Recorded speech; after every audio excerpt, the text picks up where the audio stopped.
Hey, face-to-face fans, face-to-face Hoss here again, and it's that time again for our preview for the June 28th show at Face-to-Face Arena. We're going to start off talking about our face-to-face tag team champions, Damaged Inc. For the last two shows, they've made light work of the Anderson brothers, beating them clearly on both occurrences.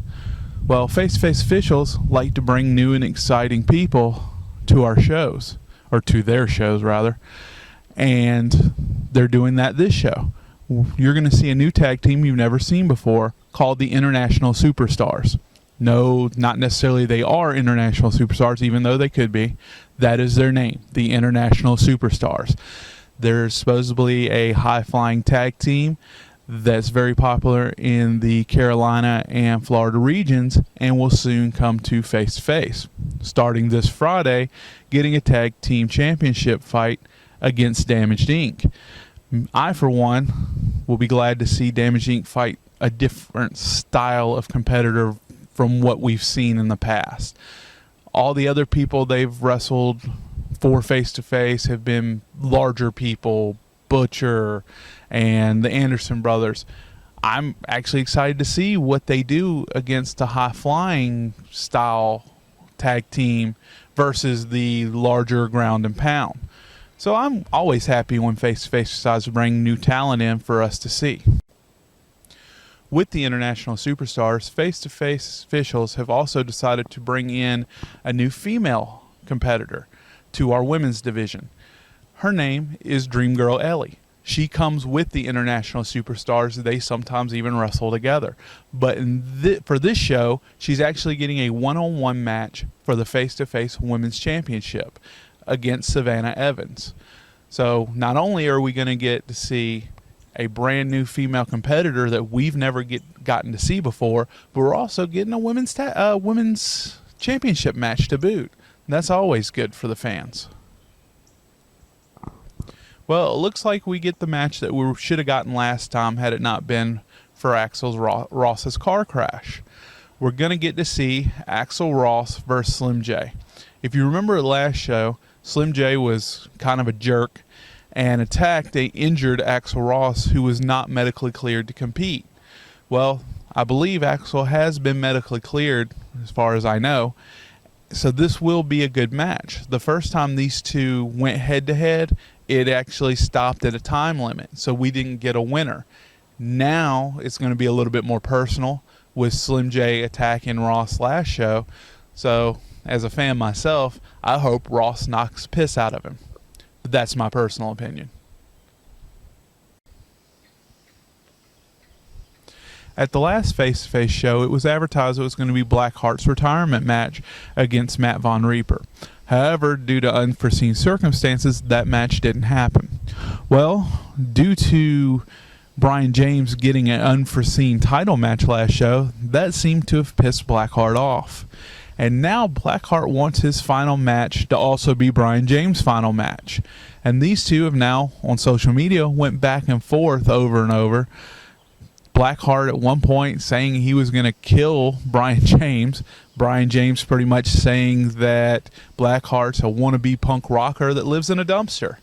So this is going to be personal on both levels. So will it be just Blackheart's final match?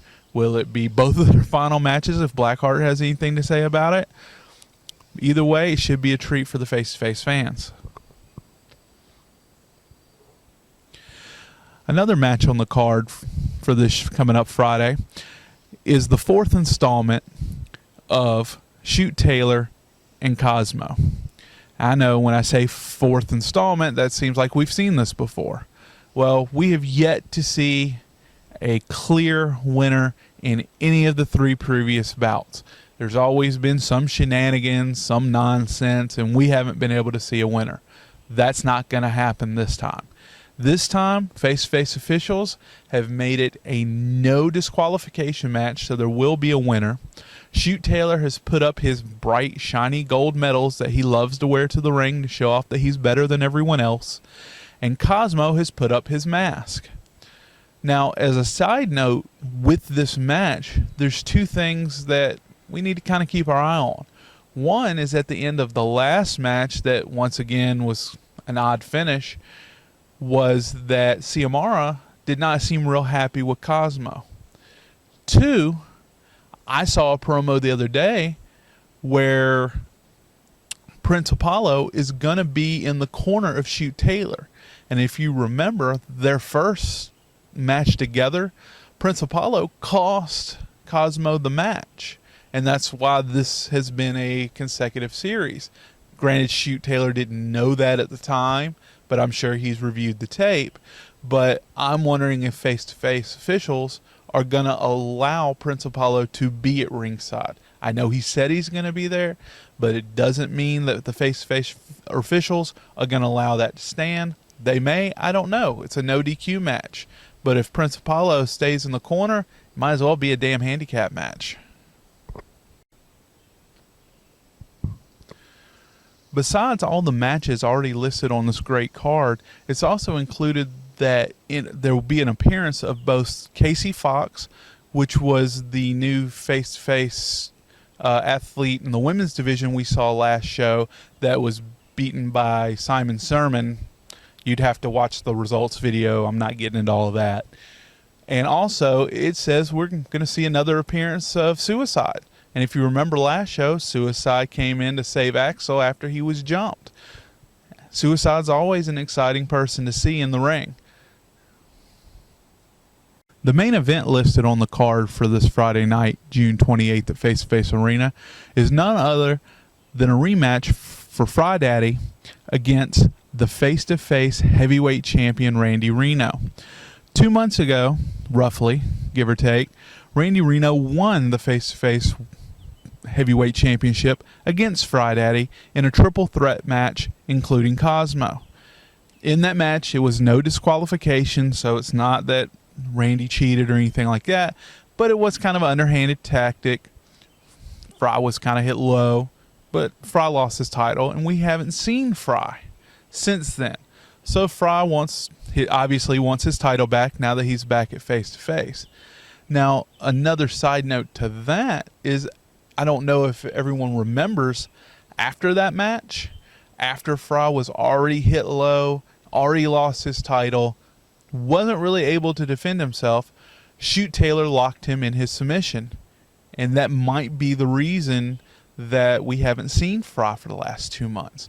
So I'm sure Fry, wants some payback on Randy Reno, but again, I'm wondering if there's going to be some odd shenanigans with him and Shoot Taylor due to Shoot jumping him after a match for no reason. It's not like them two had beef. But either way, the Randy Reno Fry Daddy match is going to be a good match. And I'm sure the fans are hoping Fry Daddy retains his title.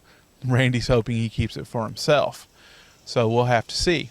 I'll, of course, be there. Hopefully, I'll see you all there.